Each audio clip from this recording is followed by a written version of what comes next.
चलिए अब खबरों को विस्तार से देखते हैं और सबसे पहले बात देश में गहराए कोरोना संकट की करते हैं। देश में कोरोना का संकट लगातार गहराता जा रहा है। पॉजिटिव केस का आंकड़ा 6,761 हो गया है। देश में अब तक 206 लोगों की मौत हुई है, जबकि 515 लोग ठीक भी हुए हैं। महाराष्ट्र में सबसे ज्यादा मामला जो है अब तक सामने आया है। ये देश की स्थिति इस वक्त आपके टीवी स्क्रीन पर हम आपको दिखा रहे हैं। पॉजिटिव केस 6,761, ठीक हुए 515, जबककि 206 लोगों की मौत हुई है। और अगर राज्यों की स्थिति आपको बताएं तो महाराष्ट्र में सबसे ज्यादा मामले सामने आ चुके हैं। 1,364 मामले यहां सामने आए हैं। इसके बाद दिल्ली में 898 केस, तमिलनाडु में 834 केस। ये स्थिति जो है वो फिलहाल पूरे देश की है। आपके टीवी स्क्रीन पर आप देख सकते हैं। ऑफ इंडिया की तरफ से कोविड की इस लड़ाई को लड़ने के लिए मिनिस्ट्री ऑफ हेल्थ में 15,000 करोड़ रुपए का एक स्पेसिफिक पैकेज अनाउंस किया गया है। वह पैकेज है कोविड-19 emergency response and health system preparedness package. इस पैकेज के तहत हम स्टेट्स को सपोर्ट प्रोवाइड करेंगे इन टर्म्स ऑफ कि उनका मेडिकल इंफ्रास्ट्रक्चर मजबूत किया जा सके, कैसे वे डेडिकेटेड कोविड हॉस्पिटल बनाएं, कैसे कोरोना रिलेटेड टेस्टिंग फैसिलिटीज़ को अपग्रेड किया जाए, लॉजिस्टिक्स जैसे कि personal protection equipment, isolation beds, ICU beds को कैसे हम स्टेट लेवल पर और एडिशनल संख्या में प्रोवाइड कर सकें। इसके साथ ही इस पैकेज के द्वारा मेडिकल स्टाफ और पैरामेडिकल स्टाफ की ट्रेनिंग और उससे रिलेटेड एक्टिविटीज़ भी की जा सकती हैं। और बात अगर प्रदेश की जाए तो यहां 57 नए पॉजिटिव मामले सामने आए हैं। प्रदेश में कोरोना मरीजों की संख्या 520 हो गई है। प्रदेश में अब तक 8 लोगों की कोरोना की वजह से मौत भी हुई है, जबकि 42 लोग ठीक होकर अपने घर भी जा चुके हैं। तो यह स्थिति प्रदेश की है। कुल पॉजिटिव केस 520 हैं। 8 लोगों को अपनी जान अभी तक गंवानी पड़ी है कोरोना की वजह से, जबकि 42 लोग ठीक हुए हैं। और सबसे ज्यादा मामले अगर प्रदेश की स्थिति आपको बताएं तो जयपुर से आए हैं, जहां पर 183 मामले सामने आ चुके हैं जयपुर से। अब इस मैप को आप देखिए, ये मैप राजस्थान का, और सबसे ज्यादा मामले कहां से आए हैं वो स्थिति हम आपको दिखा रहे हैं। देखिए सबसे ज्यादा मामला जो है शुरुआती स्टेज में भीलवाड़ा से आया था, लेकिन भीलवाड़ा मॉडल जिसकी पूरी दुनिया में चर्चा हो रही है, वहां महज 28 केस।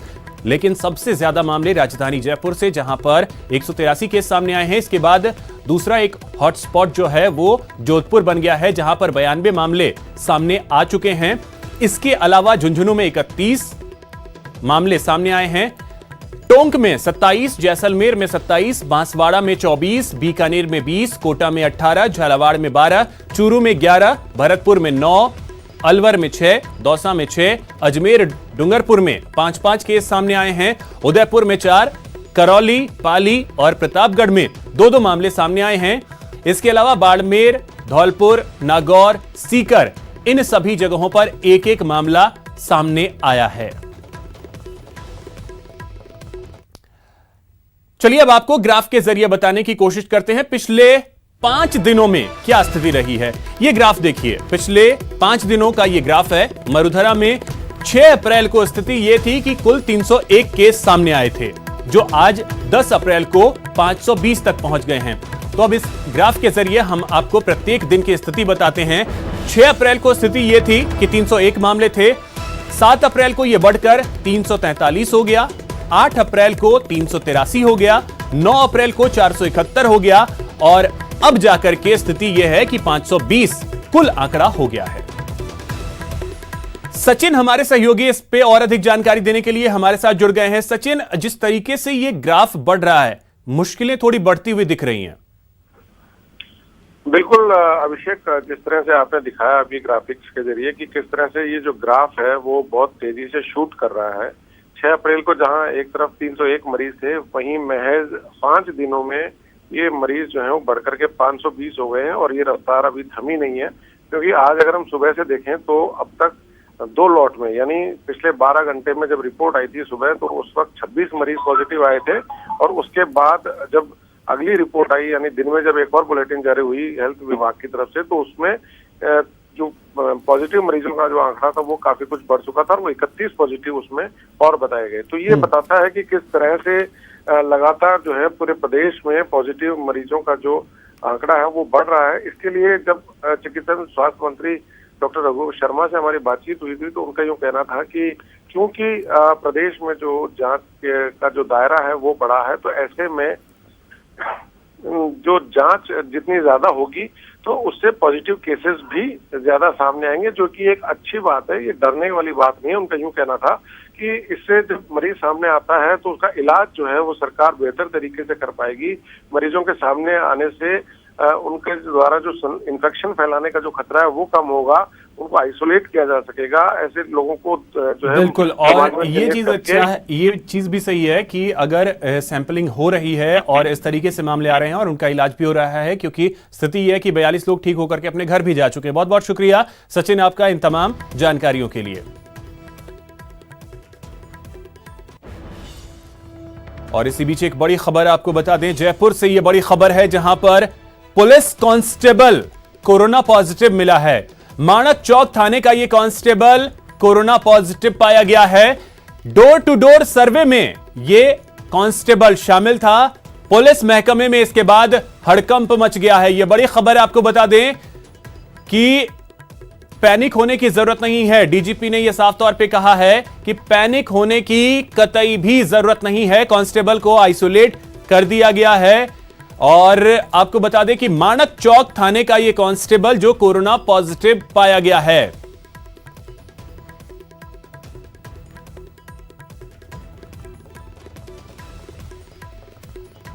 तो आपको बता दें कि इसी को लेकर के डीजीपी ने कहा है कि इस मसले और प्रदेश के हालात पर जो स्थिति बन रही है उसको लेकर के, और जो स्थिति अभी सामने आई है माणक चौक के कांस्टेबल की, तो इस मसले और प्रदेश के हालात को लेकर के हमारे संवाददाता सचिन कुमार ने डीजीपी से खास बातचीत की है। इस तरह काम करी राजस्थान पुलिस के डीजीपी मुखिया भूपिंदर सिंह हमारे साथ हैं, लेकिन एक कांस्टेबल खुद सर कोरोना पॉजिटिव आ गया है, उसके बाद कितनी चिंता बढ़ी है सर? ये एक संयोग की बात है। तमाम सावधानियां बरतने के बावजूद भी एक कांस्टेबल को इन्फेक्शन हो गया है। एक जैसे सामान्य संक्रमण होता है, ये भी एक छूत की बीमारी है। वो चूँकि क्लोज कांटेक्ट में चिकित्सा कर्मियों के साथ उसके लिए सर्वे के लिए साथ में गए थे और लगातार जाते रहे हैं, तो कहीं ना कहीं किसी न किसी स्तर पर संक्रमण हुआ होगा। उसके लिए जो भी उनकी चिकित्सा और आइसोलेशन वगैरह की जो आवश्यकता हो तो की जा रही हैं। साथ ही हम इसको भी रिव्यू कर रहे हैं। जो हमारे अन्य साथी अन्य जो अधिकारी जाते हैं उनकी पर्सनल प्रोटेक्शन के लिए पूरी व्यवस्था की जाए और तमाम सावधानियां बरती जाएं। इसके लिए सभी को हम दोबारा से आगाह कर रहे हैं। सर, ये जो कांस्टेबल आया है सर पॉजिटिव, इसके बाद क्वारंटाइन किया गया कुछ लोगों को या आइसोलेशन रखने की बात आई? हाँ, जो उनके निकट संपर्क में उनके बैरक में साथ में उनके निवास करते थे उन कांस्टेबल्स को क्वारंटाइन किया गया है। सर, पुलिस काफ़ी अच्छा काम कर रही है। इसको लेकर, इनकी सुरक्षा को लेकर वो सूट भी सर नया इंट्रोड्यूस करने की बात चल रही थी, कल आया भी है, शायद कुछ तस्वीरें भी सामने आई है जो पुलिस को दिया जाएगा। वो तो दे रहे हैं। कमिश्नर जयपुर पुलिस उन सभी पुलिस कर्मियों को जो चिकित्सा दल के साथ अंदर जाते हैं वो प्रोटेक्शन के इक्विपमेंट सारे दे रहे हैं। वो आपको विस्तार से इसके बारे में बता देंगे, बट दिया जा रहा है। सर, राजस्थान में क्या कोई इस तरह की बात सामने आई कि कोई एफआईआर हम लोगों ने दर्ज कराई है किसी संक्रमण फैलाने के खिलाफ? क्योंकि जैसलमेर और जोधपुर में इस तरह की घटनाएं सामने आई थी, तो इस तरह का कोई कदम उठाने जा रहे हैं? कुछ एफआईआर हुई हैं जहां डेलिबरेटली हुआ है। जहाँ तक मुझे ध्यान आता है बाड़मेर में और कुछ ज़िलों में ऐसे केसेस दर्ज किए गए हैं जिनमें निर्देश के बावजूद भी जो संक्रमित व्यक्ति है उन्होंने निर्देशों की पालना नहीं की है या अपनी जगह छोड़ के चले गए हैं। कुछ केस में दर्ज हुए हैं और यदि ऐसा कुछ और भी पाया गया तो कार्रवाई की जाएगी। कैमरा पर्सन मान सिंह के साथ सचिन कुमार, न्यूज़ 18 जयपुर। खबर आपको बता दें, दौसा से यह बड़ी खबर है जहां पर 8 लाख लोगों की स्क्रीनिंग की गई है। यह बड़ी खबर इस वक्त की दौसा डीएम अविचल चतुर्वेदी ने इसकी जानकारी दी है। पॉजिटिव मरीजों के आसपास रैंडम सैंपलिंग का फॉर्मूला अपनाया गया है। मरीज के घर के आसपास 50 घरों से रैंडम सैंपल्स लिए गए हैं। पिछले 4 दिनों से जिले में कोई केस सामने नहीं आया है। अविचल चतुर्वेदी जो कि डीएम है दौसा के, उन्होंने यह जानकारी दी है कि 8 लाख लोगों की स्क्रीनिंग दौसा में हुई है। यह बड़ी खबर दौसा से जहां पर 8 लाख लोगों की स्क्रीनिंग करवाई गई है। दरअसल रैंडम सैंपलिंग की गई है और मरीज जो पाए गए थे उनके घरों के आसपास के जो 50 घर हैं उनकी रैंडम सैंपलिंग की गई, जिसकी वजह से पिछले 4 दिनों में कोई भी पॉजिटिव मामला सामने नहीं आया है। चलिए अब आपको दिखाते हैं लॉकडाउन पर न्यूज 18 नेटवर्क का महापोल। दरअसल 22 ट्विटर हैंडल से पोल किया गया। न्यूज 18 नेटवर्क ने 9 भाषाओं में पोल किया, जिसमें CNN news 18, news 18 India, news 18 regional का यह सर्वे रहा, CNN TV 18 और मनी कंट्रोल का यह सर्वे 9 अप्रैल से 10 अप्रैल 2020 तक 24 घंटे का यह सर्वे कराया गया, जिसमें 85,000 जवाब मिले। और आपको बता दें कि इसमें 80% लोगों ने 15 अप्रैल को लॉकडाउन हटाने के पक्ष में ना कहा। यह सभी पक्ष में नहीं है, 80% लोग, जबकि 66% लोगों ने लॉकडाउन बढ़ाने का समर्थन किया है। साथ ही 2 सप्ताह से 1 महीने तक सर्वे में यह बताया गया है कि 2 सप्ताह या 1 महीने तक लॉकडाउन को आगे बढ़ाया जाए। 14 अप्रैल को खत्म हो रहा 21 दिनों का यह लॉकडाउन, जिस पर न्यूज 18 नेटवर्क ने 9 भाषाओं में यह महापोल करवाया।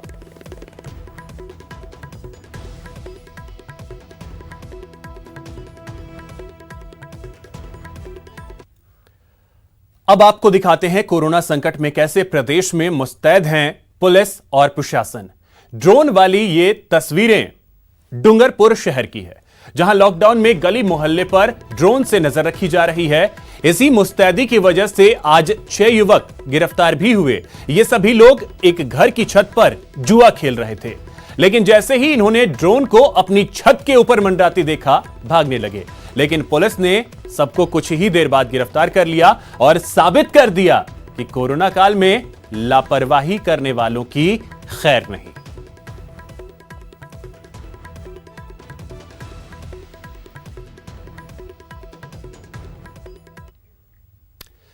जयपुर में राशन वितरण को लेकर राजनीति की घटना सामने आई है, जिसमें श्रेय लेने की होड़ में कांग्रेस और बीजेपी के कार्यकर्ता आपस में भिड़ गए। दोनों ओर से जमकर मारपीट हुई। मामला इतना बढ़ा कि पुलिस को बल प्रयोग तक करना पड़ गया। इस घटना के बाद दोनों ने एक दूसरे पर राजनीति करने का आरोप लगाया। सबसे आश्चर्यजनक बात यह रही कि किसी को भी सोशल डिस्टेंसिंग की कोई फिक्र नहीं। घटना के बाद विधायक अशोक लाहोटी और कांग्रेस नेता पुष्पेंद्र भारद्वाज थाने पहुंचे और एक दूसरे पर राजनीति करने का आरोप लगाया। इस बात को कह रहा हूं कि सरकार का राशन सरकारी लोग बांटे, क्यों बीजेपी के लोग वहां जाए, क्यों कांग्रेस के लोग वहां पर जाए। 3 दिन पहले हमने कलेक्टर को और सबको कहा था कि आप इस तरीके से नहीं करें, जिससे आगे जाकर ये झगड़े सड़कों पर झगड़े बढ़े। सरकारी कांग्रेस सरकार का सरकारी राशन भेजा हुआ था, सरकारी कर्मचारी अधिकारी उसको बांट रहे थे। यहाँ भाजपा के लोकल पार्षद मुकेश लखियानी और उनकी टीम जहाँ भी वो बांटने जाते हैं वहाँ पहुँच जाते हैं। वो जो लिस्ट लेकर के आते हैं गरीब लोगों की, उसको तो दरकिनार कर देते हैं और अपने चहेतों को लगातार राशन बंटवा रहे थे। ये शिकायतें बार बार आ रही थी। अधिकारियों को भी हमने बताया कि आप पुलिस प्रशासन को साथ लेकर के जाओ और जरूरतमंद लोग जो आपके लिस्ट में नाम है उनको आप बांटिए। सीएम अशोक गहलोत ने वीडियो कॉन्फ्रेंसिंग के जरिए व्यापारियों और कारोबारियों से लॉकडाउन के बाद उद्योगों को शुरू करने सहित कई मुद्दों पर संवाद किया। उद्योग और व्यापार जगत के प्रतिनिधियों ने 14 अप्रैल के बाद भी लॉकडाउन बढ़ाने का सुझाव दिया है और सीएम से 25% ज्यादा कर्ज दिलवाने की मांग की। व्यापारियों ने मंडियों में मजदूरों की समस्या का मुद्दा उठाते हुए कहा कि मंडियों में आने वाले मजदूरों को पास जारी किए जाएं। सीएम ने उद्योग व्यापार जगत के सुझावों पर अमल करने का भरोसा भी दिया है। स्टैगर्ड वे में चलाया जाए, सभी एसेंशियल कमोडिटीज को 100% पे लाया जाए लॉकडाउन के तुरंत बाद खोलने के बाद, और जो दूसरी इंडस्ट्रीज हैं उनको 25 से 30% पे चलाया जाए, लेकिन सारे एसओपीज फॉलो करते हुए।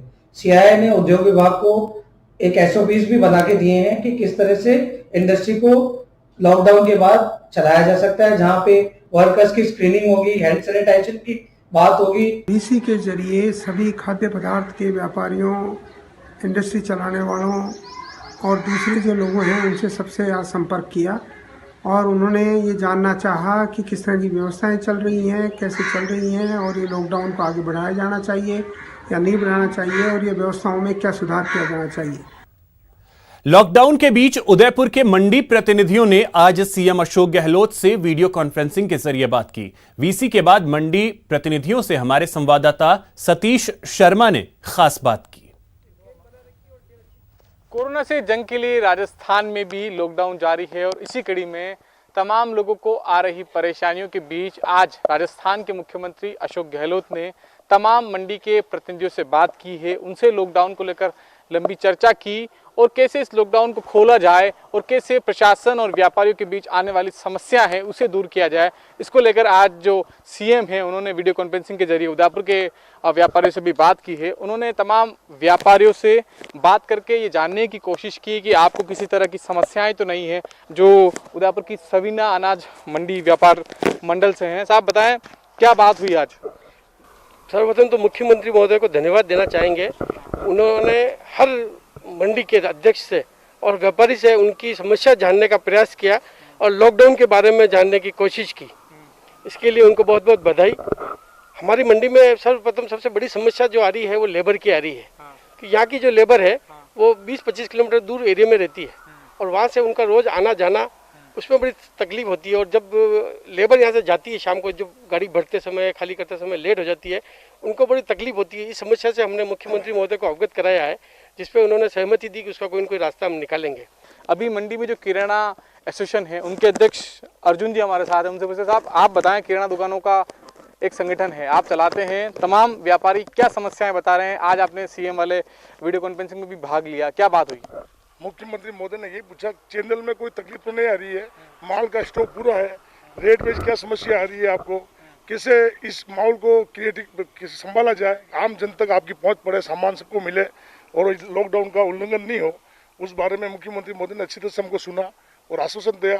हमने कुछ पास के लिए मांग की, माल की अनलोडिंग लोडिंग की समस्या आ रही है हमको, तो उन्होंने कहा। और हमने आप देखिए जैसे ये मंडी में तो गोले बना के सब व्यवस्था कर रखी है, बैरिकेड लगा रखे हैं, कस्टमर को हम सामान दे रहे हैं और 7 से 11 मंडी खुली है। और मैं आम जनता से निवेदन करता हूँ उदयपुर की, राशन सामग्री आपको व्यवस्थित मिलेगी, हमेशा मिलेगी, कोई उसमें बाधा नहीं आएगी। कैमरामैन जमाल खान के साथ सतीश शर्मा, न्यूज़ 18 उदयपुर। राजधानी जयपुर के अजमेर रोड स्थित पोद्दार वर्ल्ड स्कूल ने नन्हे मुन्नों के लिए वर्चुअल क्लास की सुविधा शुरू की है। स्कूल की इस पहल की जबरदस्त सराहना हो रही है। लॉकडाउन की वजह से घरों में कैद नन्हे मुन्ने जहां अरसे बाद अपने दोस्तों और टीचर्स को देखकर उत्साहित हो रहे हैं, वहीं खुशी खुशी पढ़ाई भी कर रहे हैं। वहीं अभिभावकों से इस बात का संतोष है कि लॉकडाउन की वजह से उनके बच्चों की पढ़ाई लिखाई बाधित नहीं हुई। 4 साल के बच्चे से लेकर 18 साल तक के छात्र वर्चुअल क्लास को एंजॉय कर रहे हैं। Virtual classes is a blessing. My virtual classes are mind-blowing, and I will share my VLE learning experience. I know my school will never let us down in this lockdown. I am very excited to learn through VLE. I really enjoy the same. It's totally new experience. We can easily interact with our teachers and it creates good bonding with them. And I'm eagerly waiting for it every day. It is exciting to study online with all the classes together, which gives the feeling of unity and togetherness. I'm loving it. I'm really thankful to the Poddar School for the fast decision of advanced VLE classes. This could happen because of the fast and active team. Thank you so much. Really appreciate the initiative taken by this Poddar Jumbo Kids Chala for this e-learning. I'm really excited for this. Especially the kids are getting excited when they see their friends and teachers. So I'm looking forward for this new method of learning. यहां रुकेंगे एक छोटे से break के लिए।